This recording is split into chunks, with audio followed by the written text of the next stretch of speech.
नमस्ते दोस्तों, कैसे आप सब लोग। उम्मीद करती हूँ आप लोग बहुत अच्छे होंगे। मैं रमा आर्या फिर से आप लोगों को अपने YouTube channel India's beauty and culture में बहुत बहुत स्वागत करती हूँ।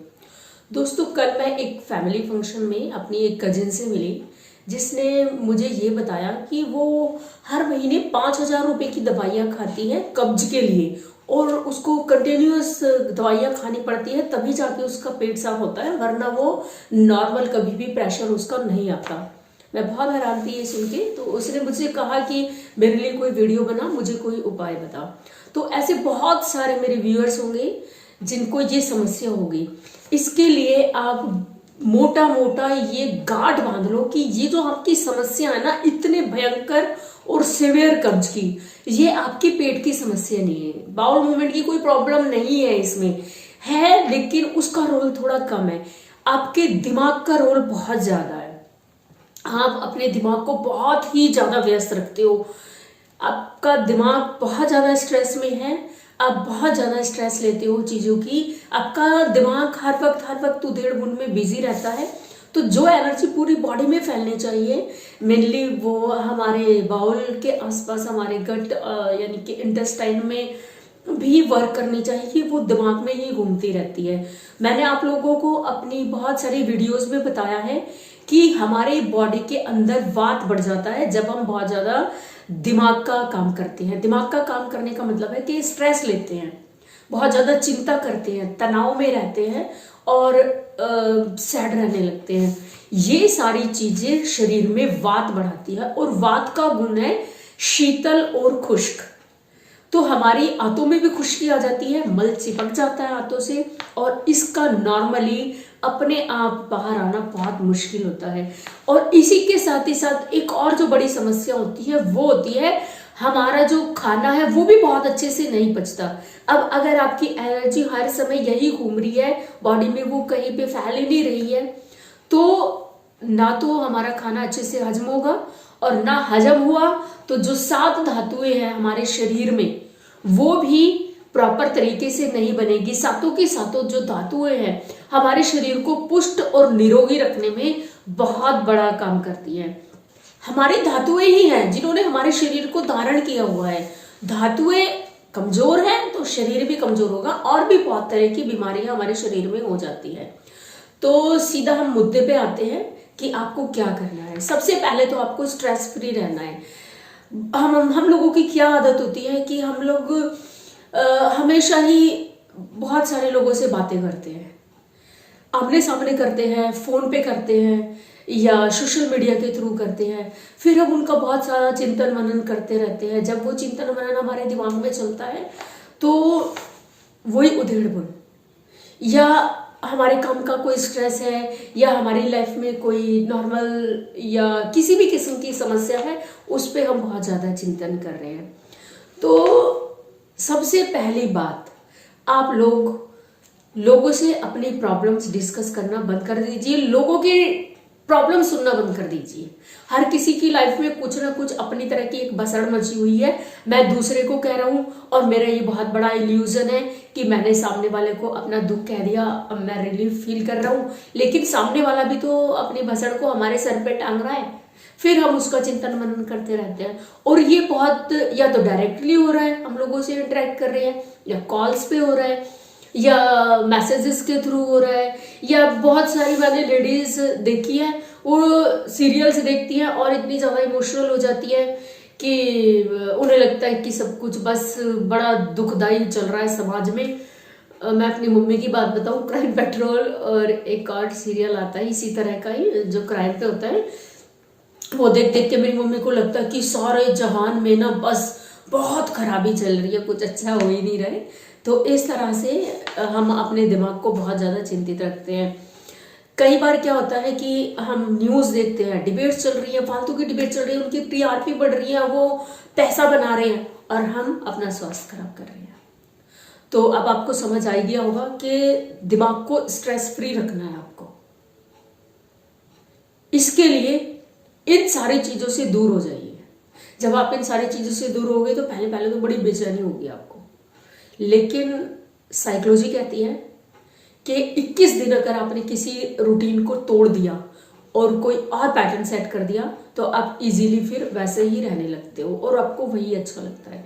तो आपको करना क्या है, दिमाग को रिलैक्स देने के लिए अपने गाने गुनगुनाइए मनपसंद के, घर के काम करते हुए किताब पढ़िए शांति से बैठकर घर के किसी एक कोने में, चाय का या कॉफी का मग लेके पीते हुए।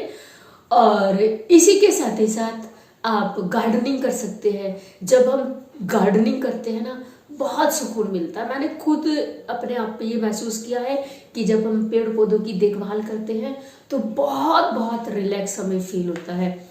और अपनी हॉबी, कोई भी अगर आपकी हॉबी है उसे फॉलो कीजिए। बहुत तरह की हर लोगों की हॉबी होती है, लेकिन आजकल लोगों की वो जो हॉबीज है वो पता नहीं कहाँ चली गई हैं। हम हर वक्त दूसरी चीज़ों के एक्सपोजर से अपने आप को प्रभावित किए हुए हैं और हम रियल में लाइफ अपनी नहीं जी रहे। उनकी जो लाइफ है, उनका जो गोल है, उनके जो पैसा कमाने का जरिया है, वो हमारे दिमाग को और ज़्यादा करेक्ट करता है। तो इन सब चीज़ों से दूर हो जाइए। अब चलते हैं, क्योंकि जितना आप अपने दिमाग को रिलैक्स रखोगे उतना ही आपका बाउल मूवमेंट और इंटेस्टाइन मूवमेंट प्रॉपर रहेगा। क्योंकि एक दिमाग हमारा यहाँ भी है, दोनों ही एक दूसरे के साथ कोऑर्डिनेशन में पूरे शरीर को संभाल लेंगे। खाना भी पचेगा, हमारा शरीर हष्ट पुष्ट भी होगा और कब्ज तो टूटेगा ही टूटेगा। और जो और बीमारियां आपने अपने पल्ले ला रखी है वो सब चली जाएंगी।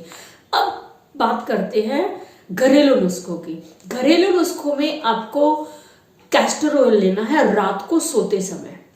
हर रोज रात को गर्म दूध कीजिए, काफी गर्म कीजिए। ऐसे हल्का फुल्का गुनगुना नहीं चलेगा, खूब गर्म दूध करना है, सिप सिप करके पीना बाद में। उसमें 2 से 3 चम्मच बड़े वाले, शुरुआत में तो आपको बड़े ही लेने, क्योंकि आपका जो कब्ज है वो बहुत भयंकर है। उनको गर्म दूध में उस कैस्टर ऑयल को एक दूसरे में गड़बड़ करके 2 गिलास ले लेना। इस तरह से एक दूसरे में डाल के बहुत अच्छे से ऑयल और दूध को जज्ब कर लेना है और फिर उसको धीरे धीरे सिप करके आपको पी लेना है। इस तरह से करते करते आपको कुछ ही दिनों में आपकी जो बाउल मूवमेंट है एकदम नॉर्मल हो जाएगी। सुबह उठते ही आपको प्रेशर आएगा और इस बात की टेंशन ही नहीं रहेगी कि अभी प्रेशर बनाना है, चाय पी के आएगी, गर्म पानी पी के आएगा, ऐसे आएगा वैसे आएगा। सारी बसड़ आपकी खत्म हो जा रही है इससे। अब आपका ये सवाल होगा कि ये कितने दिन करें? 40-42 दिन तो ये जरूर ही करना है। अगर आपका पेट ठीक हो भी गया तभी भी करना है, क्योंकि जो बात पड़ी हुई है आपकी बॉडी में और भी बहुत ज्यादा खराबियां कर रही है, उन पे भी लगाम लगेगी। अब एक और दूसरी महत्वपूर्ण बात, जब भी आप दिन में खाना खाएं उससे जस्ट आधा घंटा पहले आपको कच्ची सब्जियां जो खाई जा सकती हैं और फल जो रसीले होते हैं वो खाने हैं।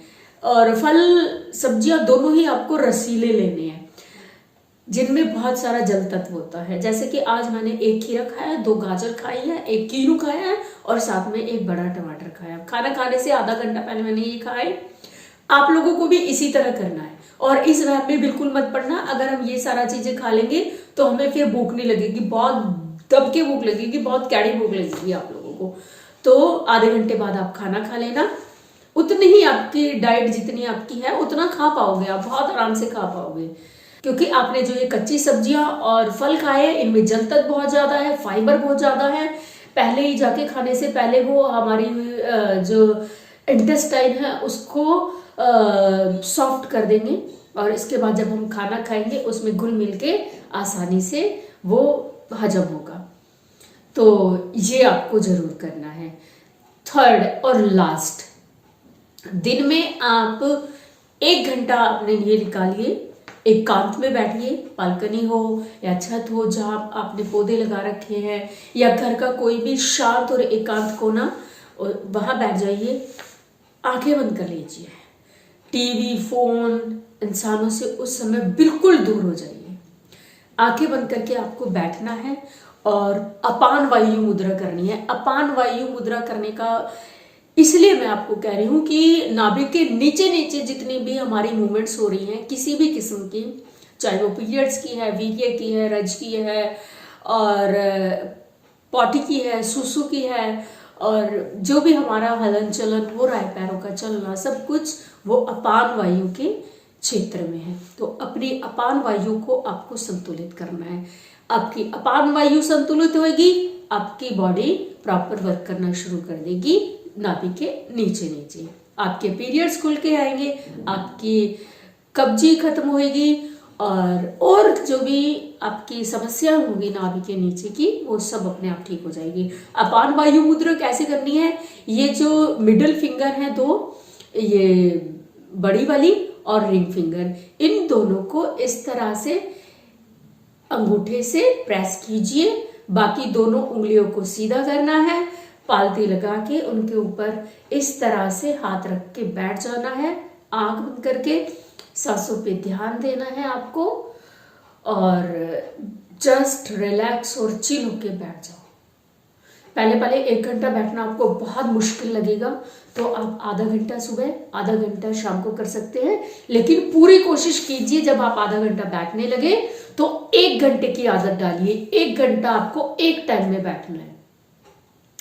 ये तीनों चीजें आप करेंगे तो कितना भी भयंकर कब्ज हो वो बिल्कुल ठीक हो जाएगा। चाहे आप किसी भी एज ग्रुप के हो, यंग हो, आप और ज्यादा बड़े हो, आप एजेड हो या बुजुर्ग हैं, सभी के लिए ये उपाय काम करेंगे। छोटे बच्चे अगर हैं तो उनको कैस्टर ऑयल थोड़ा कम देना, उनके लिए 1 चम्मच काफी है। ये सारे कार्यक्रम कीजिए, कब्ज आपका जरूर दूर होगा। अगर आपकी कोई समस्या है ब्यूटी से या हेल्थ से रिलेटेड तो आप कमेंट बॉक्स में लिखिए, आपके लिए वीडियो जरूर बनेगी। आपको नई वीडियो में मैं मिलती हूँ, तब तक के लिए ईश्वर से प्रार्थना है आपको स्वस्थ रखे, मस्त रखे, खुश रखे। Bye bye.